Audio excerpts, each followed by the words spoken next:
जब हम success mindset की बात करते हैं, तब हमें यह समझना चाहिए कि जो कुछ भी हमारे आसपास हो रहा है वो सब सब्जेक्टिव है। यहां पर किसी भी तरह की कोई रियलिटी नहीं है और हर चीज इंटरप्रिटेशन के लिए मौजूद है। हर किसी के लिए जो वास्तविकता होती है वो अलग होती है। चीजों को देखने का सबका तरीका अलग अलग होता है।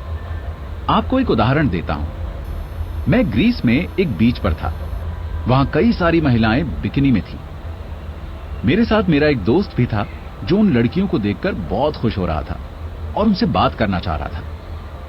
वहीं एक दूसरे अंकल को ताज्जुब हो रहा था कि इन लड़कियों को कोई शर्म नहीं है क्या, जो ऐसे ही खुलेआम बीच पर घूम रही हैं।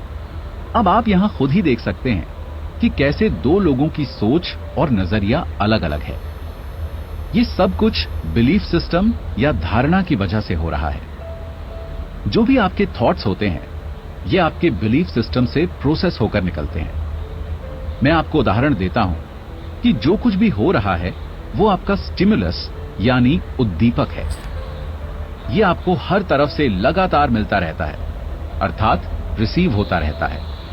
और जब ये आपको रिसीव होता है तब ये आपके बिलीफ सिस्टम यानी धारणा से गुजरकर विचार में बदल जाता है।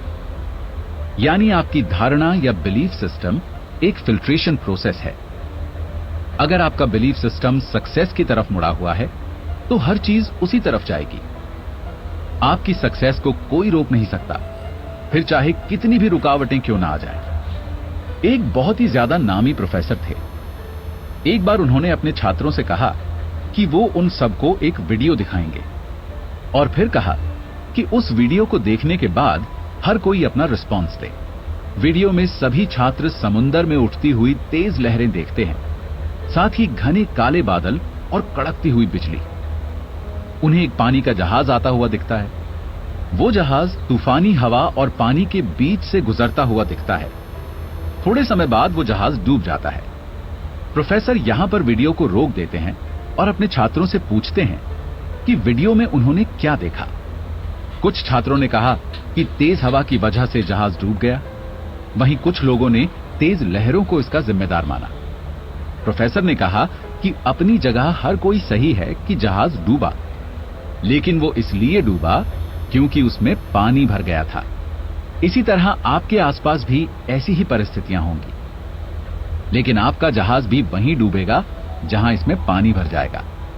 आपके जहाज का पानी नेगेटिव थॉट्स यानी नकारात्मक विचार हैं, और ये अगर आपके दिमाग में घर करने लगे तो आपको आगे बढ़ने से रोक देंगे।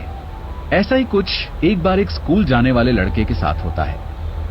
एक बार वो अपने स्कूल से घर आ रहा होता है।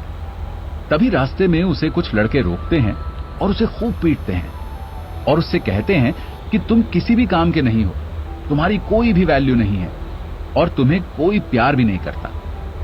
तुम स्कूल के सबसे बेकार विद्यार्थी हो। जैसे जैसे ये लड़का बड़ा होता है वो इन सब बातों को ही सच मानने लगता है। ये सारी बातें उसके दिमाग में घर कर जाती हैं। इस हादसे से पहले वो एक बहुत ही इंटेलिजेंट स्टूडेंट हुआ करता था और पढ़ाई के साथ खेलकूद में भी अच्छा था। लेकिन जब से उसके दिमाग में ये सारी बातें बैठी तब से उसका कॉन्फिडेंस नीचे गिर गया और साथ ही उसके स्कोर भी। उसने अपने दोस्तों और बाकी लोगों से भी बात करना बंद कर दिया, क्योंकि उसे लगने लगा था कि जो भी उससे बोला गया है वो सब कुछ सच है। अब आप देख सकते हैं कि कैसे एक बिलीफ या धारणा आपकी जिंदगी बदल सकती है। कुछ लोगों का ऐसा कहना है कि उनकी खुशी कुछ चीजों पर निर्भर करती है, लेकिन असल में आपकी ये खुशी अंदर से होती है। बाहर की चीजें कभी भी आपकी खुशी का कारण नहीं हो सकती। आप किसी भी समय खुश हो सकते हैं। आप इस फैक्टर कट का प्रयोग कर सकते हैं। अपनी उंगलियों से चुटकी बजाइए और जोर से बोलिए कट, और बिना बात के ही खुश हो जाइए। क्योंकि खुश होने के लिए आपको किसी भी रीजन यानी कारण की जरूरत नहीं है। अभी अपनी आंखों को बंद कीजिए और फील कीजिए। अगर आपने खुश होने के कारणों को खोजना शुरू कर दिया तो यकीन मानिए आप कभी भी खुश नहीं हो पाएंगे। लेकिन हर समय खुश रहना और बिना बात के खुश होना भी एक कला है जो सबको नहीं आती, लेकिन आप कर सकते हैं क्योंकि आप सबसे अलग हैं। भौतिकवादी चीजें आपको सिर्फ कभी कभी ही खुश रख सकती हैं, ना कि हर समय। जो भी मैं आपको कह रहा हूं वो आपको अपने बिलीफ सिस्टम में जाकर देखना पड़ेगा कि क्या आपको खुश करता है और क्या नहीं। तो आपका बिलीफ सिस्टम क्या है और कहां तक पहुंचा है? जब हम छोटे से बच्चे होते हैं तब हमारे अंदर ये बिलीफ सिस्टम नहीं होता है। तब हम सभी कोरे कागज की तरह होते हैं। तो सोचने वाली बात यह है कि ये बनता कैसे है। ये हमारे अंदर हमारी फैमिली से, फिर हमारे फ्रेंड सर्कल से और फिर हमारे टीचर्स से बनता है।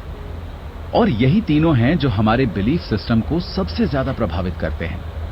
और मुझे यह भी लगता है कि कई सारे लोग ड्यूअल बिलीफ सिस्टम यानी दोहरी धारणा में विश्वास रखते हैं और वे एक से ज्यादा चीजों में बिलीव करते हैं। एक और उदाहरण लेते हैं।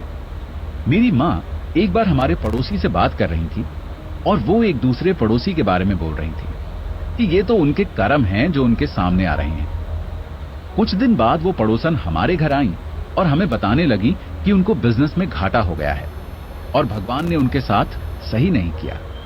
जब वो दूसरों की बुराई कर रही थी तब उन्हें उनके कर्म दिख रहे थे और जब उनकी खुद की बारी आई तो सारा इल्जाम भगवान जी के ऊपर। यही परिस्थिति ड्यूअल बिलीफ सिस्टम होती है। आपके केस में आपको तय करना है कि आपको कौन सा बिलीफ सिस्टम अपनाना है।